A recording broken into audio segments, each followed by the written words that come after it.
So I want to make sure that run rate's right.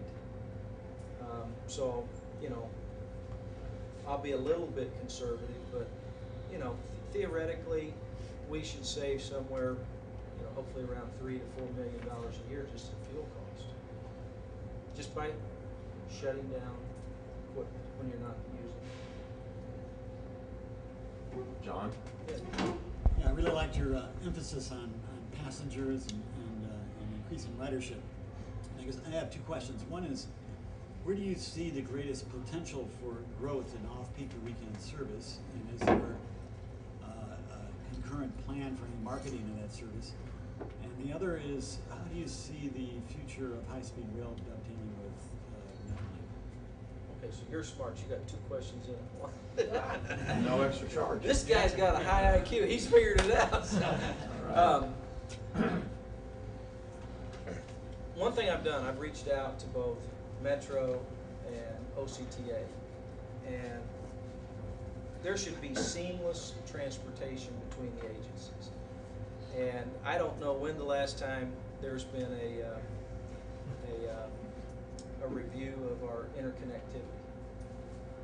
And that's one of the things, we're going to put together a joint task force to start to look at our service offerings, because the last thing I want is the train to nowhere. So I get you someplace, and guess what? There's no way to get to your final destination. I actually, in part of my reorganization, I established a group called the Customer Engagement Group.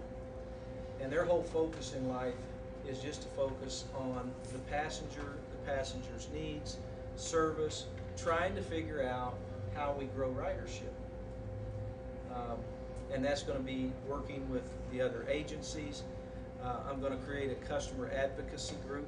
You know, one of the things I plan on doing is having listening sessions myself with passengers on a regular basis. I've had some pretty interesting letters. I had one gentleman that wrote me, and I think that's what's kind of taken me aback about the passenger, is how passionate people are about this. I mean, my gosh, look at you guys. You're here on a Wednesday night to come listen to me talk about railroading. So I don't think I'm all that interesting, but I think you guys have a pretty good passion about understanding transportation. And people are so interested in this topic. So I had one guy write me. Now listen to this. This is an amazing true story.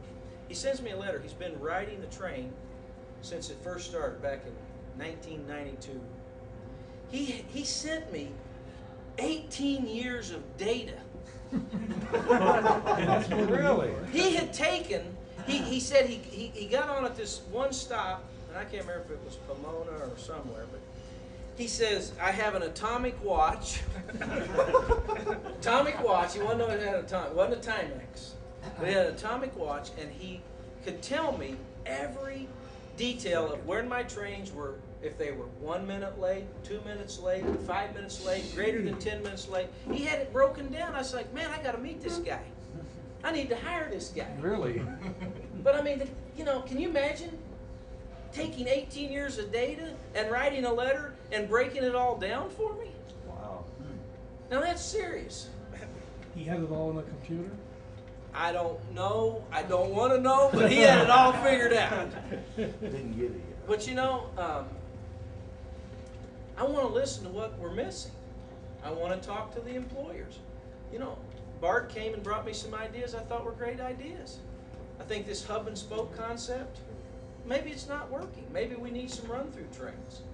You know, I mean, Burbank's a big employer. What Bart told me about Burbank, I appreciated that. I appreciated the thought about, you know, how do we design service that has run-through service? You know, because it's a pain in the rear end to get off one train and go to another train. It's just delayed.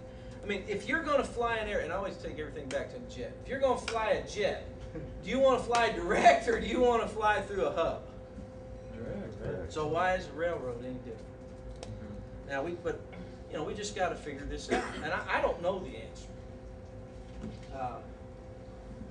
I have some ideas about an approach, but I'm going to put a lot of smart people to work on this, and we're going to design a service that hopefully is going to increase ridership.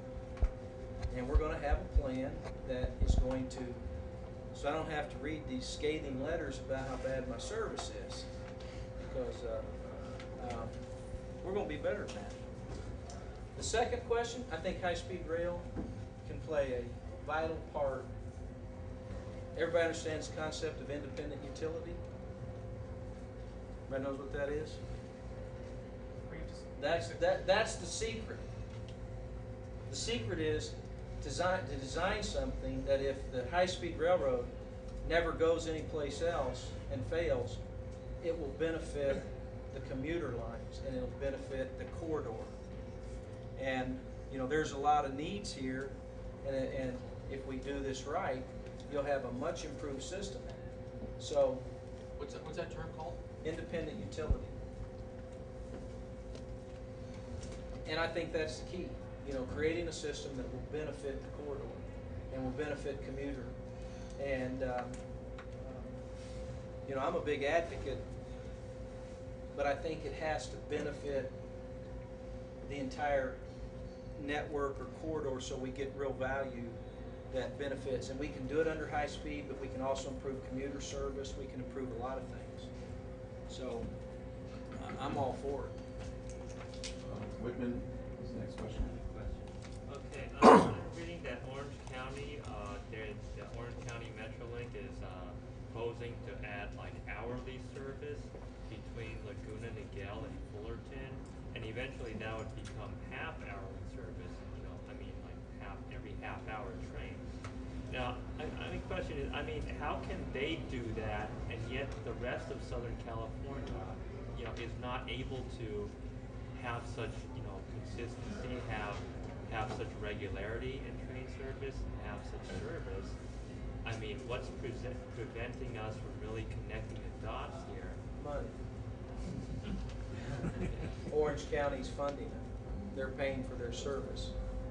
And, you know, I mean, I'm in agreement that I think we need more service. Now, we have to figure out how we build the business case. I mean, take for example, I thought what Orange County did with the I-5 corridor. They went from what, 6 to 12 lanes when they built the highway?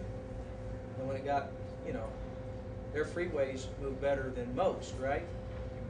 And I think that Orange County is being very aggressive about taking traffic off the highway onto trains. And they're gonna, I think that they're building a business case. And look, trust me, I've been here not even 6 weeks, but I think what they're doing is what fits their budget, what they think